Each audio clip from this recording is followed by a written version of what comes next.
একটা বিষয় নিয়ে বাংলাদেশে আলাপ তুলেছি। বাংলাদেশে যে ফ্যাসিবাদী কাঠামো আছে সেই কাঠামোর সবচেয়ে বড় প্রতিপালক, ধারক ও বাহক আওয়ামী লীগকে নিষিদ্ধ করার দাবি আমরা তুলেছি। কিন্তু এই নিষিদ্ধ করার দাবির মধ্যে আমাদের অনেকগুলো কনসার্ন ছিল।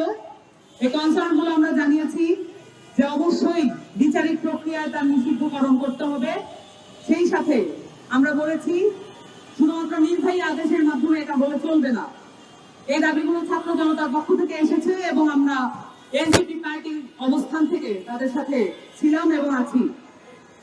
এবং আমরা আমাদের আন্দোলনের এক পর্যায়ে আমরা দেখেছি পরিপত্র জারি হয়েছে এবং আইন সংশোধনের কথা এসেছে এবং আমরা সেই আইন সংশোধনের একটি পর্যায়ে যে পরিপত্রটা প্রজ্ঞাপনটা আমরা আজকে হাতে পেয়েছি।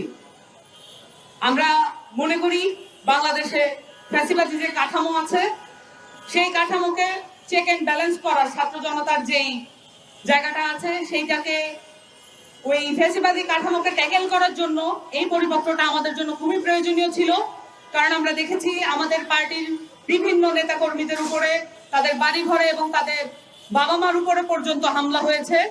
এই আওয়ামী লীগের যারা দোসররা আছে বাংলাদেশে এখনো, যারা নেতারা আছে এখনো, তাদের সম্পত্তিগুলো এখনো অক্ষত আছে, তাদের পরিবার এখনো অক্ষত আছে এবং তাদের মামলাগুলো এখনো মামলা বাণিজ্যের মধ্যে পড়েছে। আমরা সেই জায়গা থেকে আমাদের নেতাকর্মীদের উপরেও হামলা হতে দেখেছি এবং এই হামলার প্রতিবাদও আমরা বিভিন্ন সময় করেছি। কিন্তু আমরা সেটা জানি যে আওয়ামী লীগ 15 বছরের এই দখল কায়েম করেছে।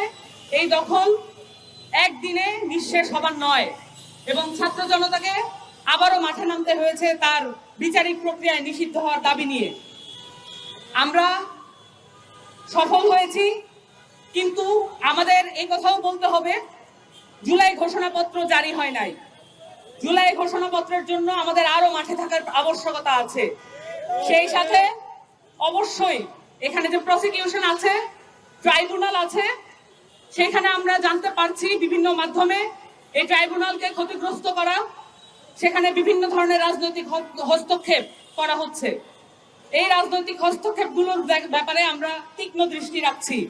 ছাত্র জনতা মাঠে নেমেছে, 5ই আগস্টে তার ক্ষমতা দেখিয়েছে, আবারও আওয়ামী লীগ নিষিদ্ধের এই আন্দোলনে আবারও তার ক্ষমতা দেখিয়েছে। যদি কোনোভাবে আওয়ামী লীগকে বিচারিক প্রক্রিয়ার মধ্যে সেফ করার কোনো চেষ্টা করা হয়, নিরাপদ রাখার কোনো চেষ্টা করা হয়, বাংলাদেশের ছাত্র জনতা আবার মাঠে নামবে। জনতার জয় হোক হবে। আওয়ামী লীগ বাংলাদেশে যে ফ্যাসিবাদী কাঠামো তৈরি করেছিল সেটার নির্মূলের একটা প্রথম ধাপ আমরা আজকে দেখেছি। আওয়ামী লীগের বিচার নিশ্চিত করতে হবে। আমরা দ্রুত বিচার চাই, কিন্তু আমাদের ফ্যাসিবাদী কাঠামো বিলোপ হওয়ার সংগ্রামটা অনেক লম্বা। সেই লম্বা জার্নিতে আমরা জাতীয় নাগরিক পার্টির পক্ষ থেকে আপনাদের সবার সহযোগিতা চাই। সংগ্রামে আমাদের একসাথে থাকতে হবে।